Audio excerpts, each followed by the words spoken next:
Hello, everyone. This is Josh and Dan from Monastery Dropouts, and welcome today. And he's going to talk about removing energies, and I'm going to talk about my experiences with using the mind and meditation for bringing forth health. So, Dan, do you want to talk about your recent experiences with that? Yeah, thanks, Josh. Hey, everybody. Happy Easter. Uh, I had an interesting experience the other day. I was not feeling well in my abdomen, and I thought my stomach was not agreeing with something I ate. But I was also having these strange emotions, just a lot of anxiety, even if I just sat and was sitting in my meditation. I thought this is kind of bizarre.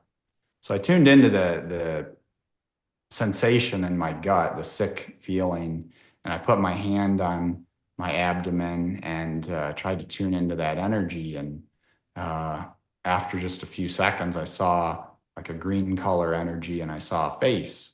And I tuned in a little more and I realized I was somebody who I'd been playing volleyball with, and it appeared to be their energy.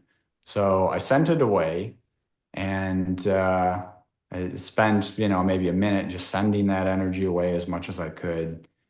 And then I I made a loud burp, and that area began to feel better. And it was only maybe after 10 minutes I didn't feel that bad feeling there anymore. That it was like a clenching. And so I decided that probably when it unclenched, it released, that released that burping. Because I hadn't eaten for like an hour, so it didn't really seem to make sense on its own. But that's a lesson that, other people's energies can affect you. And in fact, in Unveiled Mysteries, where the author says he was speaking with the ascended master Saint Germain said that 99% of diseases are caused by other people's energies. My own experience, I don't know if it's 99% actually, probably is, but at least 75% I would say is due to other people's energies. It's hard to believe, but that's just been my experience. And so, Yeah. if In that respect, too, I've heard it be said. I think Eckhart Tolle says that, where he says that there's like mental viruses that circulate the earth. And so, in that respect, people pick up on these viruses that spread, and people start thinking those things. And I think politically that's been like the case like the last decade, where like things just spread like crazy and people are infected with, you know, like weird thoughts and weird energies. And it's good to be aware of disconnecting from some of that stuff or clearing it out of your own self if you're thinking it. Yeah, it could even be, the collective consciousness that's making you feel unwell. Collective egos. Eckhart mentions that those can be far more destructive than individual egos. And so, yeah, like a mental virus, it's like you plug into that collective energy and it can make you very unwell.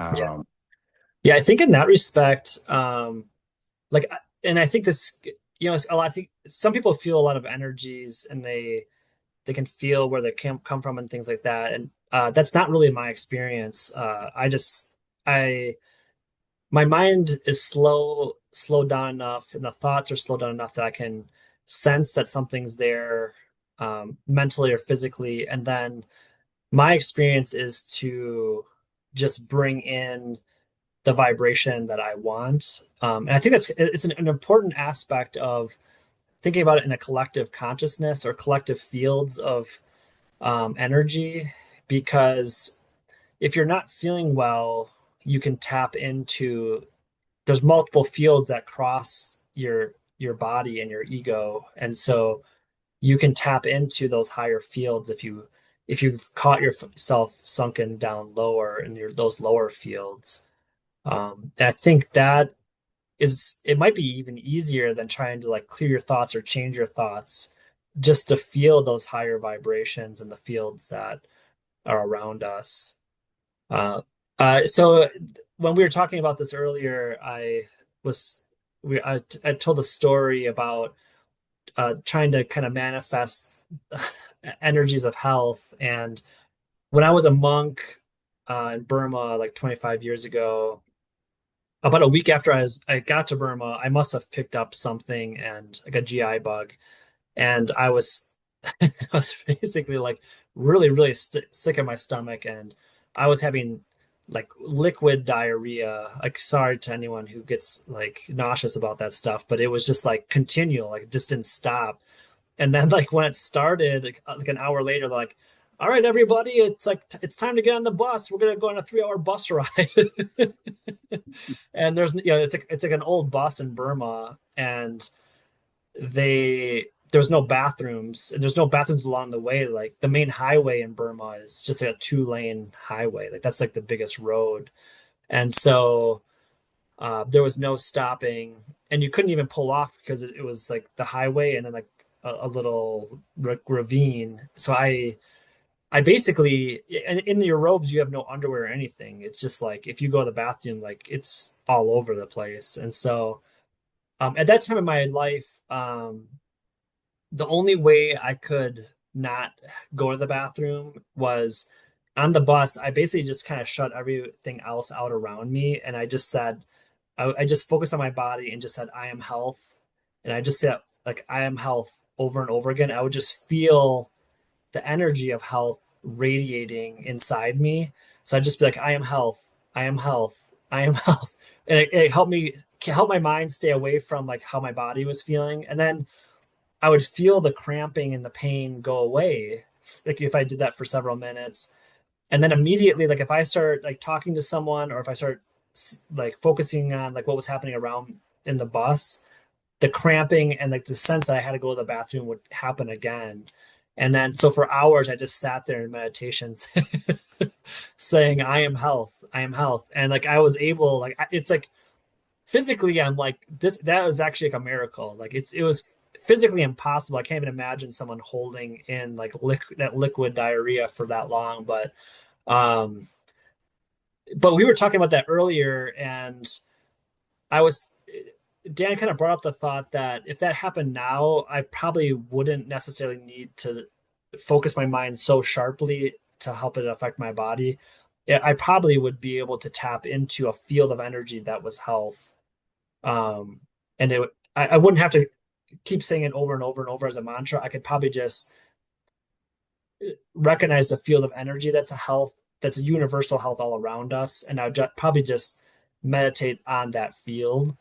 But at the time, that was like the capability I had spiritually, and it was effective. But I had to really focus my mind. Yeah. A mind over matter story. You're meditating like your life depended on it. Exactly. I, is it trying to help save everyone else from the tortures like us? Yeah.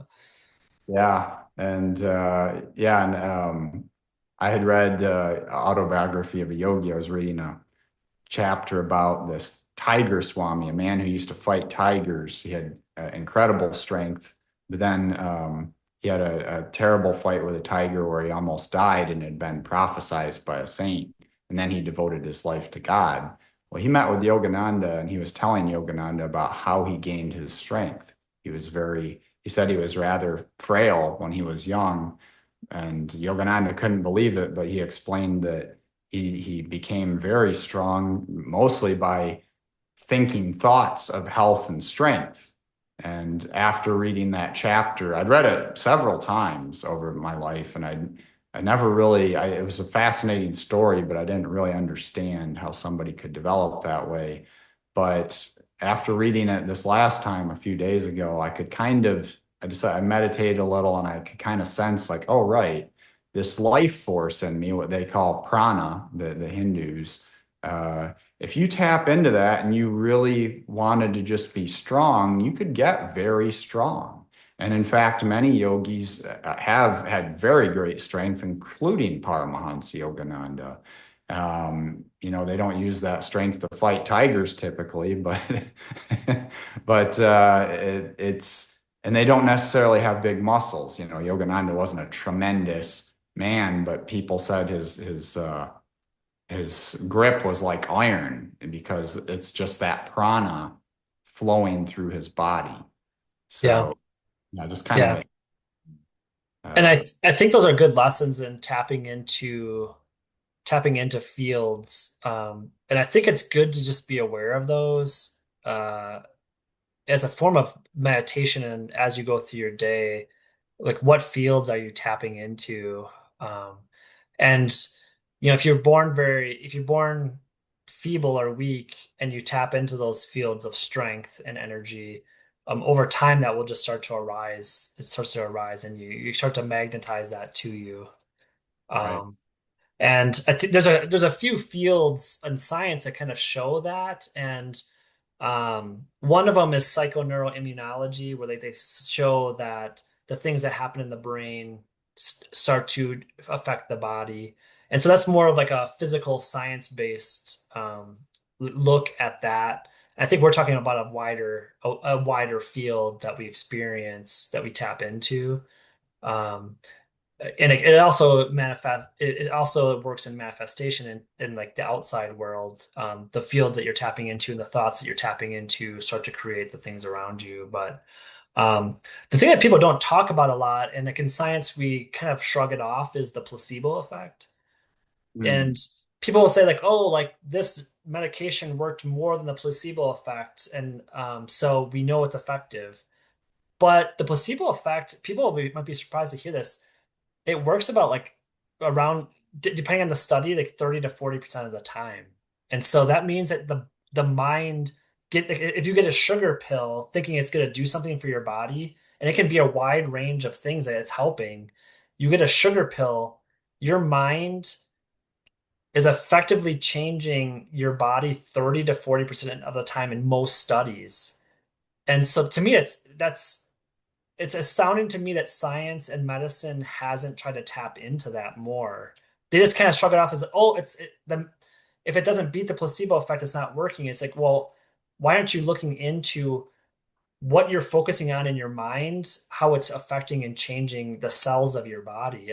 To me, it's so profound, and they don't really acknowledge it. If you said like, "Oh, I just focus on these thoughts and now I'm stronger and now I'm like more physically able and physically fit," they would kind of laugh at you. But it's like it in every study, the placebo study shows that that is what is happening.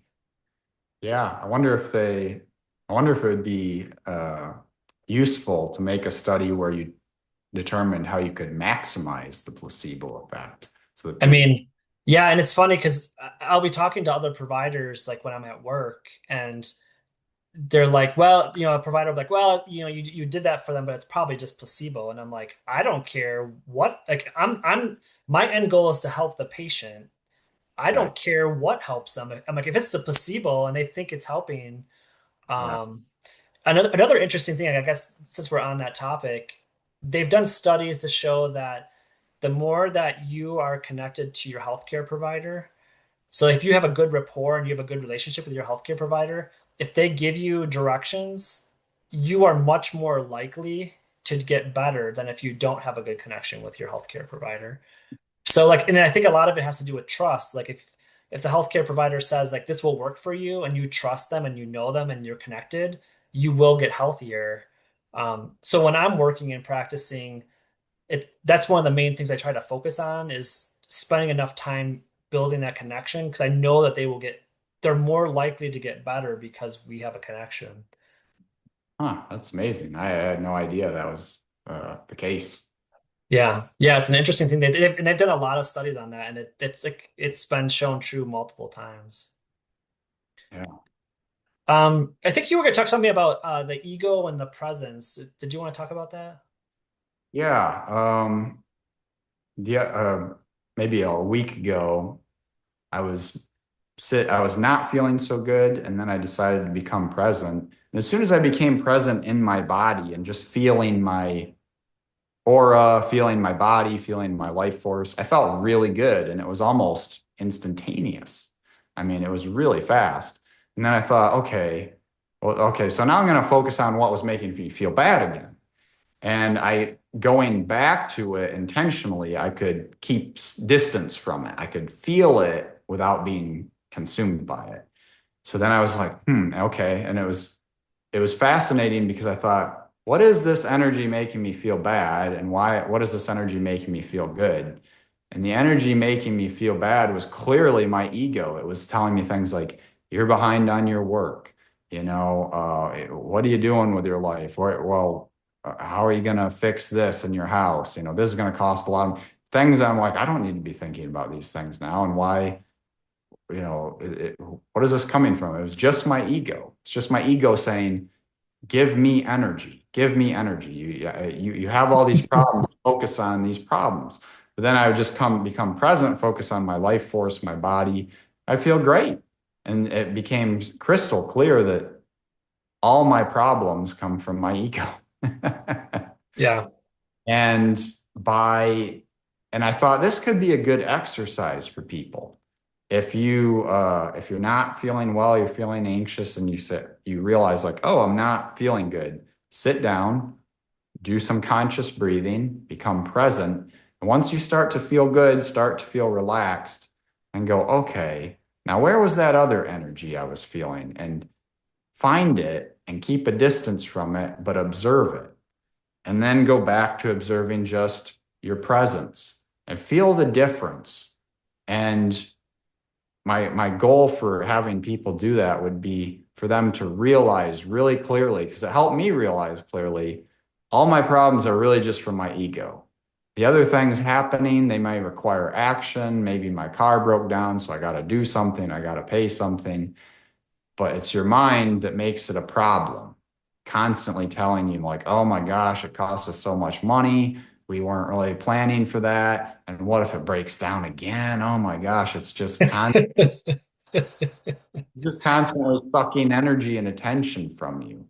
And yes, it's useful for making appointments, for calculating things. You need your brain, you need your mind. In your ego, it's useful. Back when we were living in the forest, by campfires and whatnot, and having to hunt, you needed your ego to be like, what was that sound? Was it something dangerous? Because it might have been something dangerous.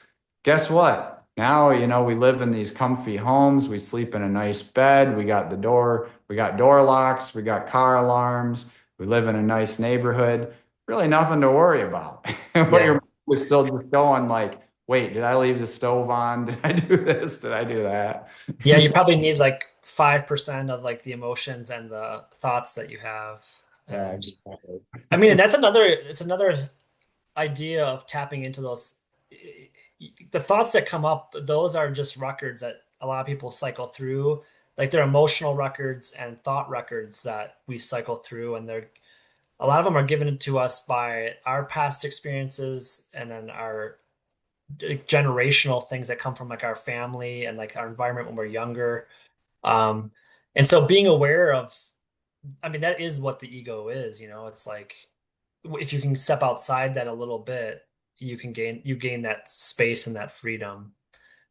Right. So yeah, I like that. I like that thought. So let's see. I should take care of the issues, but I shouldn't dwell on them. Okay. I'll try to remember that. Right. Exactly right. Yeah, I like that. And I mean it's actually an interesting concept because in the present moment, if you're right here and the thoughts evaporate and the emotions evaporate, you just end up in those deep blissful places. But it's when you're starting to move in life and function in life, that's when you start getting caught up and like the ego can really step in and kind of grab onto you. Yeah. I don't think I mentioned this experience before, but I kind of wanted to talk about it. I took a day off a month or two ago and just meditated the entire day. And I remember having this experience of the ego, and I remember it was like an energy field, but I just remember like trying to like claw and kind of grasp to get in, like to get into any thought or emotion that you were having, and it was just trying to grip onto it, and it just really wanted to be involved in like pulling those energies and basically pulling you into its grasp. And I remember looking at it from the outside and just be like, wow, it's like voracious and how much it wants to get involved in life, and it just clings to you. It does not want to let go. Um, and it was an interesting experience, that deep meditation, because I've experienced it as me working with, I've experienced meditations where I'm beyond the ego and I'm looking down it and I just love it. And like we're working as a team. And then in that experience, I was like, wow, this is, um, it's something that you really have to keep an eye on because it wants to be and pull you into it all the time. Right. And I guess I should also mention that, you may, it's possible you become present and you focus on your body and you may feel bad. There may be emotions you haven't been dealing with, you have to deal with. So, take heart if you become present and say, I actually don't feel that good. Dan was wrong. You might have something that you have to deal with right now. And so that is another possibility. But that's even if you feel bad becoming present, you need to become present to deal with those things. So Yeah.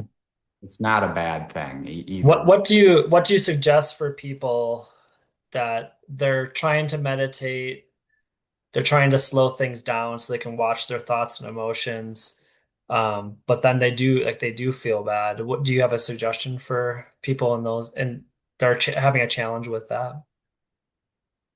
Well, I guess it would depend on why they feel bad. If they're feeling bad because they feel like, oh, I can't do it, then I would say just don't worry about that. You Yeah. you don't have nobody succeeds on the first try anyways, but really all you need to find God is a desire to find God, and everything else eventually will fall into line.